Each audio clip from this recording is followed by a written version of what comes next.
October 1944. The Pacific War had reached its climax. The United States, after years of bitter island-hopping campaigns, was finally striking at the heart of Japan's defensive perimeter. General Douglas MacArthur had promised to return to the Philippines, and now, with the largest naval armada ever assembled, the Allies were making good on that promise. The Battle of Leyte Gulf was not just another clash of ships. It was the largest naval battle in history, involving hundreds of vessels spread across multiple engagements. For the Japanese, it was a desperate gamble, Operation Shogo, a last attempt to repel the American invasion and perhaps turn the tide of war. For the Americans, it was the decisive step toward liberating the Philippines and cutting Japan off from its vital oil supplies in Southeast Asia. Among the many task forces scattered across the Philippine seas was a small, lightly armed group known as Task Unit 77-4-3, or Taffy 3. Commanded by Rear Admiral Clifton Sprague, Taffy 3 consisted of 6 escort carriers, 3 destroyers, and 4 destroyer escorts. These were not front-line warships. The escort carriers were slow, lightly armored, and carried only a fraction of the aircraft of fleet carriers. The destroyers were fast and agile, but lightly armed compared to battleships and cruisers. Their mission was simple: provide air support for the troops landing on Leyte Gulf and protect the vulnerable carriers from submarines or aircraft. No one expected Taffy 3 to face the full might of the Japanese Navy. But fate had other plans. Admiral Kurita's center force, the most powerful surface fleet Japan had ever assembled, was steaming toward Leyte Gulf. It included 4 battleships, among them the Yamato, the largest battleship ever built. Alongside were 6 heavy cruisers, 2 light cruisers, and 11 destroyers. In total, more than 20 ships bristling with heavy guns, torpedoes, and armor. Against them, Taffy 3 had only 3 destroyers: USS Johnston, USS Hoel, and USS Heermann, plus 4 smaller destroyer escorts. The imbalance was staggering. The Japanese fleet was 4 times larger, with guns that could hurl shells weighing more than a ton across miles of ocean. The American destroyers, by contrast, carried 5-inch guns and a handful of torpedoes. They were designed to screen carriers, not dual battleships.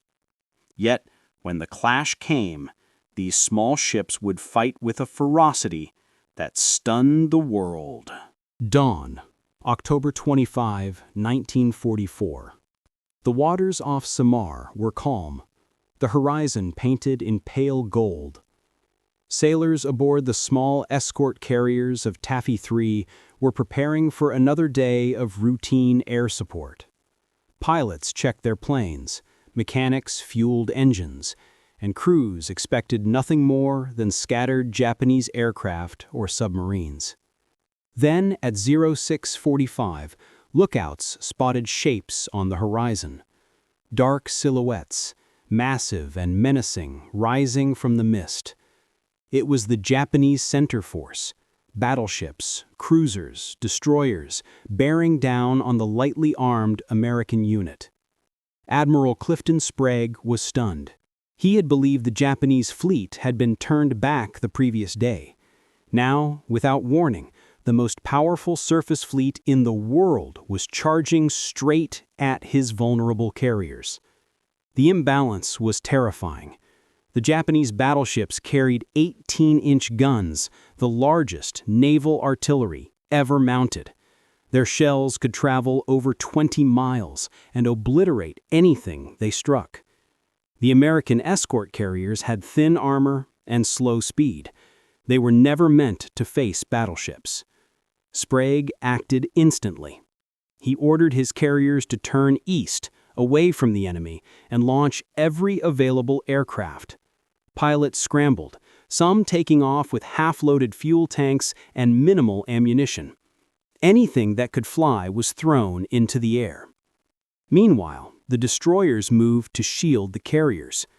USS Johnston, commanded by Commander Ernest Evans, was the first to act. Evans was a warrior, a man of fierce determination. He had promised his crew that the Johnston would never retreat from battle. Now, facing overwhelming odds, he made good on that promise. Evans ordered full speed ahead. The Johnston laid a smokescreen to hide the carriers, then turned directly toward the Japanese fleet. Against battleships and cruisers bristling with guns, the small destroyer charged alone. The crew of the Johnston knew what this meant. They were heading into certain danger, yet they obeyed without hesitation. Guns roared, torpedoes were prepared, and the ship surged forward like a predator against giants. Moments later, USS Hoel joined the fight. She too laid smoke and turned toward the enemy. Together, the two destroyers, tiny compared to the massive Japanese warships, launched themselves into the storm. Shells began to fall around them. Japanese gunners, spotting the charging destroyers, opened fire. Towering geysers of water erupted as shells splashed nearby. The destroyers weaved and zigzagged, their decks shaking from near misses. Still, they pressed on. The courage of these crews was unmatched. They knew their weapons were limited. Their 5-inch guns could barely scratch battleship armor. Their torpedoes were few, yet they fought with everything they had, determined to protect the carriers and the invasion fleet beyond. Admiral Sprague watched in awe. His destroyers were charging into the jaws of death, buying time for his carriers to escape.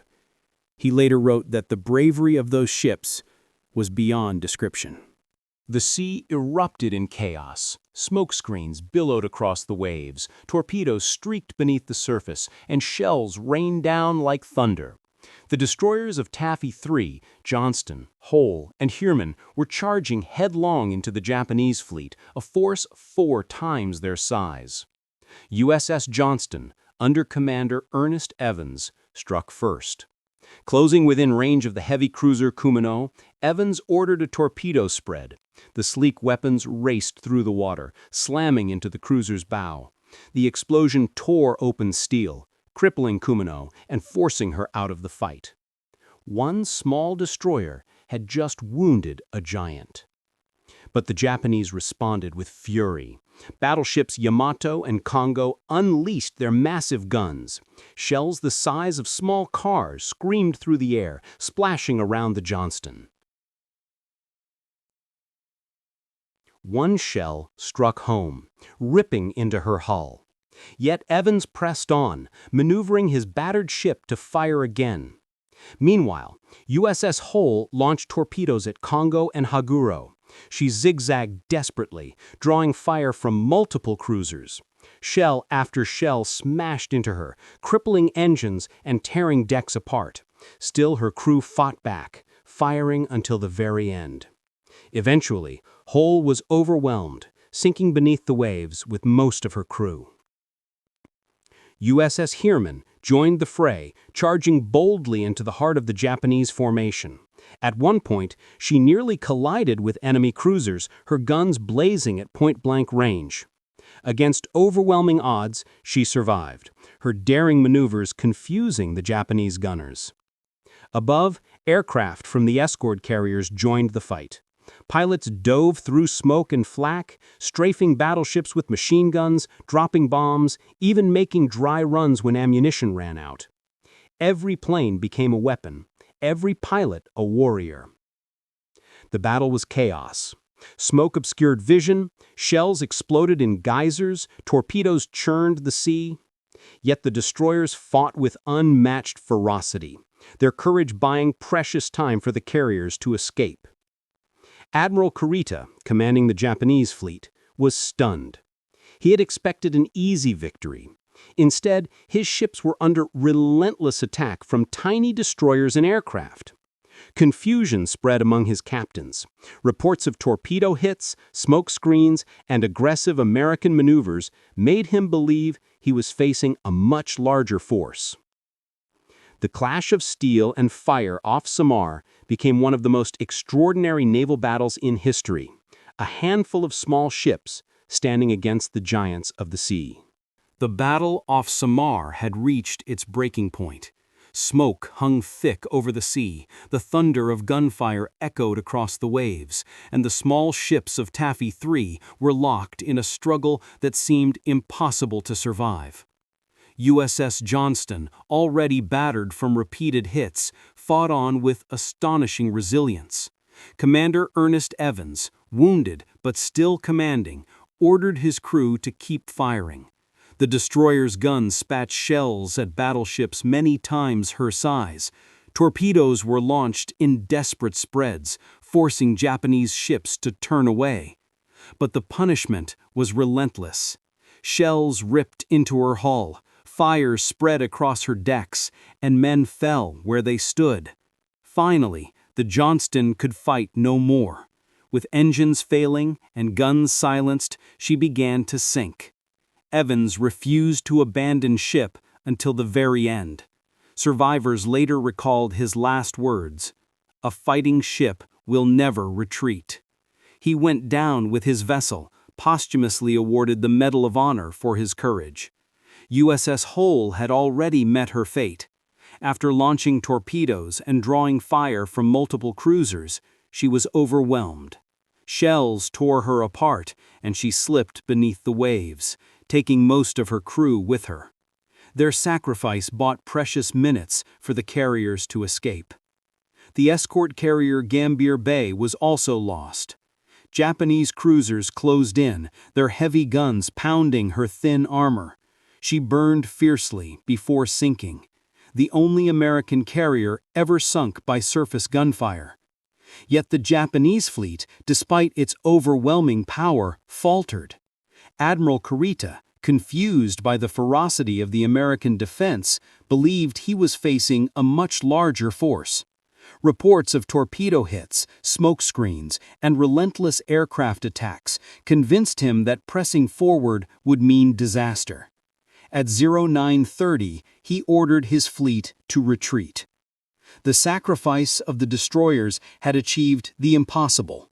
By charging into the enemy, they had saved the carriers, the invasion fleet, and perhaps the entire campaign to liberate the Philippines. Survivors floated in the water for hours, clinging to rafts, wounded and exhausted. Planes circled overhead, dropping supplies when possible. Rescue ships eventually arrived, pulling men from the sea. Many had lost friends, shipmates, and commanders, but they knew their sacrifice had not been in vain. The battle off Samar was over. Against all odds, the small ships of Taffy 3 had turned back the giants of the Imperial Japanese Navy. The smoke cleared, the guns fell silent, and the waters off Samar carried the wreckage of ships and the memories of men who had fought with impossible bravery. The battle off Samar was over, but its legacy was only beginning. Historians would later call it one of the most extraordinary naval actions in history. Samuel Eliot Morison, the official historian of the U.S. Navy, wrote, "In no engagement in this war did the Navy show more gallantry, guts, and gumption than in this battle off Samar." The destroyers USS Johnston and USS Hoel were gone, sunk beneath the waves. The escort carrier Gambier Bay had been lost as well. Hundreds of sailors had perished. Yet their sacrifice had saved thousands more. By charging into the Japanese fleet, they had forced Admiral Kurita to retreat, preserving the invasion of the Philippines and ensuring MacArthur's promise "I shall return," was fulfilled. Commander Ernest Evans of the Johnston was posthumously awarded the Medal of Honor. His fearless leadership, his refusal to retreat, and his determination to fight against overwhelming odds became a symbol of naval courage.